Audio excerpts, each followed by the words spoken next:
दोस्तों, कैसे हैं आप सब? उम्मीद करती हूँ आप सब बिल्कुल ठीक होंगे। आज मैं आपके लिए लेकर आई हूँ एक और दिलचस्प कहानी। कहानी की शुरुआत होती है आर्यवर्धन से, जो इस समय एक मुश्किल फैसले के सामने खड़ा है। झंडे ने उसके सामने दो रास्ते रख दिए हैं, या तो वो अपनी बरसों पुरानी दोस्ती निभाए या फिर अनु को चुने। आखिरकार आर्यवर्धन ने अपनी दोस्ती को चुना, क्योंकि वो अपने यार को धोखा नहीं दे सकता था।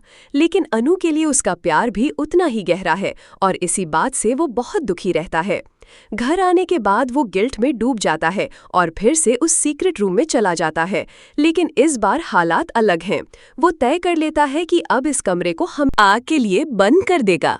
आखिर क्यों लिया आर्य ने ये बड़ा फैसला? दरअसल उस कमरे में उसकी एक्स वाइफ राजनंदिनी की सारी यादें हैं। वही राजनंदिनी जिसके नाम से उसने अपनी साड़ी फैक्ट्री राजनंदिनी साड़ीज शुरू की थी।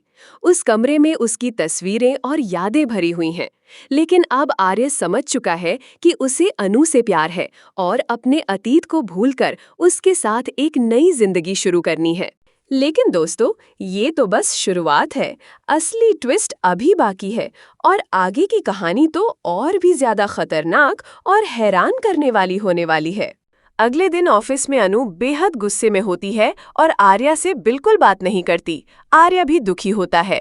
तभी मीरा अनु को एक बड़ा टास्क दे देती है, क्लाइंट्स के सामने प्रेजेंटेशन देने का। अनु घबरा तो जाती है, लेकिन जब वो प्रेजेंटेशन देती है तो इतना शानदार काम करती है कि सब हैरान रह जाते हैं। क्लाइंट्स और इन्वेस्टर्स उसकी तारीफ करते नहीं थकते और डील पक्की हो जाती है। आर्या बेहद खुश हो जाता है, क्योंकि अनु ने एक बार फिर उसकी कंपनी को मुनाफा दिलाया। अब कहानी में एक और नया मोड़ आएगा। झेंडे खुद आर्य और अनु को करीब लाने की कोशिश करेगा। लेकिन मीरा का क्या होगा, ये देखना और भी मजेदार होगा। और फिर आपको दिखेगा एक खूबसूरत रोमांटिक ट्रैक, जहां आर्य और अनु एक दूसरे के करीब आते हैं और डांस करते हुए नजर आएंगे। अगर आपको ये कहानी पसंद आई हो तो हमारे चैनल द ड्रामा ट्विस्ट को लाइक, शेयर और सब्सक्राइब करना बिल्कुल ना भूलें। फिर मिलेंगे एक नई कहानी के साथ। तब तक के लिए खुश रहिए, सलामत रहिए और देखते रहिए द ड्रामा ट्विस्ट।